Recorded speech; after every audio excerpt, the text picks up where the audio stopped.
Let me ask you something. How many people have seen your face today? If you've been on a dating app in the past 24 hours, the answer is far more than you think. Because your profile is not a flyer you hand to people you choose. It's a broadcast. It goes to strangers, hundreds of them. People you will never match with, never speak to, never know about.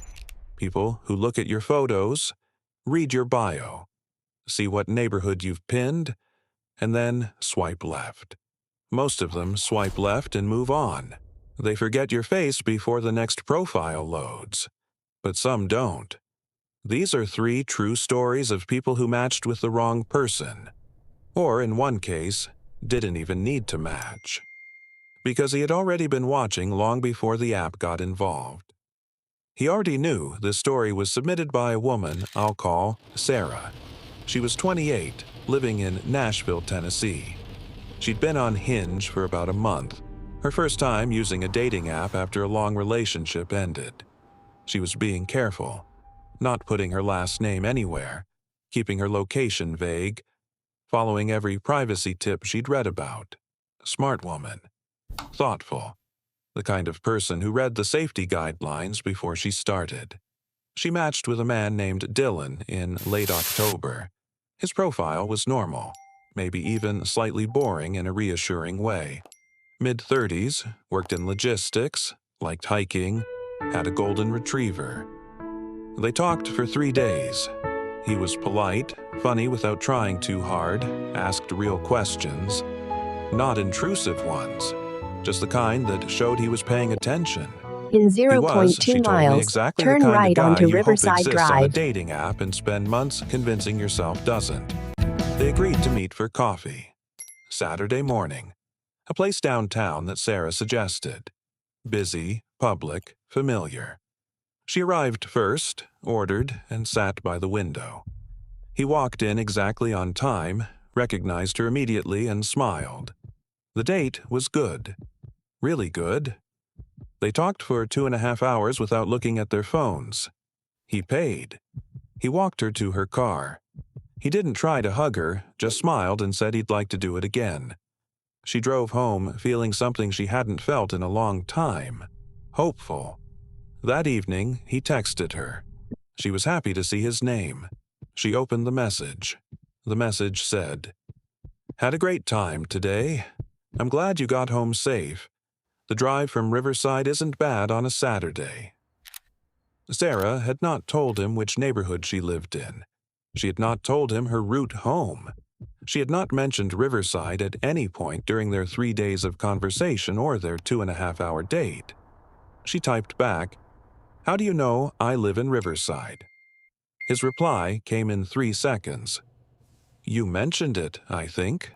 Maybe I imagined it." She went back through every message, every text, every word spoken at coffee. He had not heard it from her. He could not have. She stopped responding. The next morning, she looked at his profile again. Looked at it differently this time. And she noticed something she hadn't before.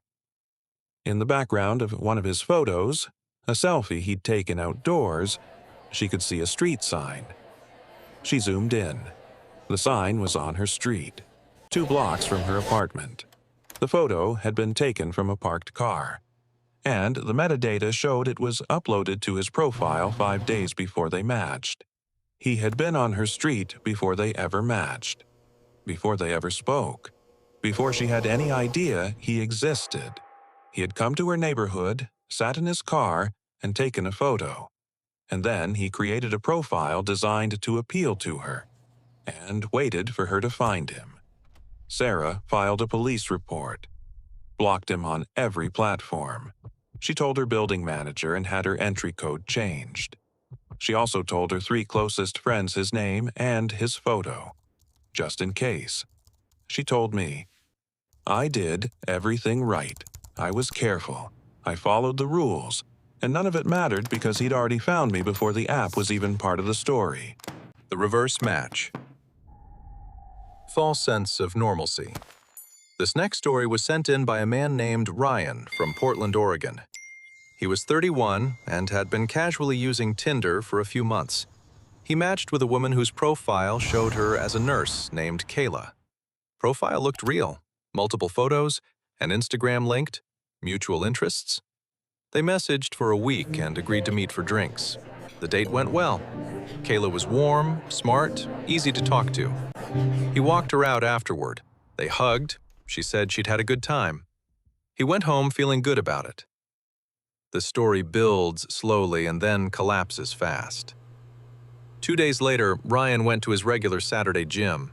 When he walked in, the woman behind the front desk, a regular staff member he recognized, seemed surprised to see him. "Your girlfriend already checked in," she said, smiling. Ryan didn't have a girlfriend. He said as much. The woman looked confused and pointed toward the weights area. Kayla was there, at his gym. She had checked in 20 minutes before him. She was using a machine that faced the entrance, and when their eyes met, she didn't look surprised. She smiled. She waved, like it was normal. Ryan smiled back, finished his workout, and left. He told himself it was coincidence. Portland isn't that big. But on Tuesday, she was at his grocery store. On Thursday, she was in the coffee shop across the street from his office at 8 a.m. She hadn't mentioned the gym or the grocery store or the coffee shop in any of their conversations. She didn't work nearby. She lived in a different part of the city. He asked a friend to look into her profile more carefully. The friend found her real Instagram, the private one behind the linked one. And on it, going back 4 months before they matched, were photos. His gym, his grocery store, his coffee shop, his street. Always taken from a distance, always with no face in frame. She hadn't matched with him by accident. She'd been following him for 4 months, mapping his life, and then created a Tinder profile specifically designed to make him swipe right. She didn't find him on the app. She found him in the world, watched him, and then used the app to get close. Ryan filed a restraining order. The photos on her private Instagram were submitted as evidence. She contested it. The court granted the order anyway. He hasn't seen her since. He told me, "The app made me feel like I had control, like I chose to interact with her. I didn't. She chose me months before I knew she existed. The app was just the way she introduced herself." What he left behind. Intimate and deeply unsettling. This story is about violation of the safest space. This last story comes from a woman named Jade. She was 25, living alone in an apartment in Austin, Texas, and had been talking to a man from Bumble named Marcus for about 2 weeks. He seemed thoughtful. He was a graphic designer, she said. He texted in full sentences. He made her laugh. They went on 2 dates, both good. After the second one, she invited him up to her apartment for a drink. He stayed about 2 hours. They talked on the couch. He used the bathroom once. He left before midnight. Polite, no pressure, good-night kiss at the door. She texted her best friend that night. "I think I actually like this one." Her friend replied with 7 champagne emojis. Over the next week, Marcus started pulling away. Shorter replies, longer gaps. The classic slow fade. Jade was disappointed but not devastated. These things happen. She moved on. About 10 days after he'd been at her apartment, she was cleaning her bathroom. She moved the small decorative basket she kept on the back of the toilet tank, the one with extra soap and hair ties and dry shampoo. Under the basket, pressed against the porcelain of the tank, was a small black device, rectangular, about the size of a thick matchbook, with a tiny lens on one side and a small blinking red light on the other. Stability 25%, he had placed a camera in her bathroom, positioned to record the shower, and it had been running, transmitting wirelessly, for 10 days. She was a quick decision for. She had no idea. She had gone about her life, taken her showers, used her bathroom, lived in the private way we all live in our own homes. And the entire time, a man she had trusted enough to let through her front door was watching, from wherever he was, on whatever screen he'd set the feed to. She called the police. Marcus was identified and arrested within 48 hours. His phone, when forensically examined, contained footage, not just from Jade's apartment, from 2 other women he had dated in the previous year, both of whom were contacted. Neither had known. Jade told me something that I think is the most important thing said in this entire video. We are taught to be afraid of the man who follows you home, the man in the parking garage, the man who doesn't take no for an answer. No one tells you to be afraid of the man who texts in full sentences, the man who is polite, the man who leaves before midnight, because that's the one who gets through the door. Outro. 3 matches. 3 people who thought they were being careful. 3 reminders that the most dangerous person isn't always the one who seems dangerous. Trust your instincts. Tell a friend who you're meeting. Check the bathroom when you get home. And when something feels slightly off about a message, even something small, even something you can't name, don't ignore it.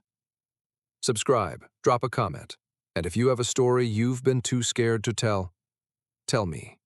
The email is in the description. Stay safe.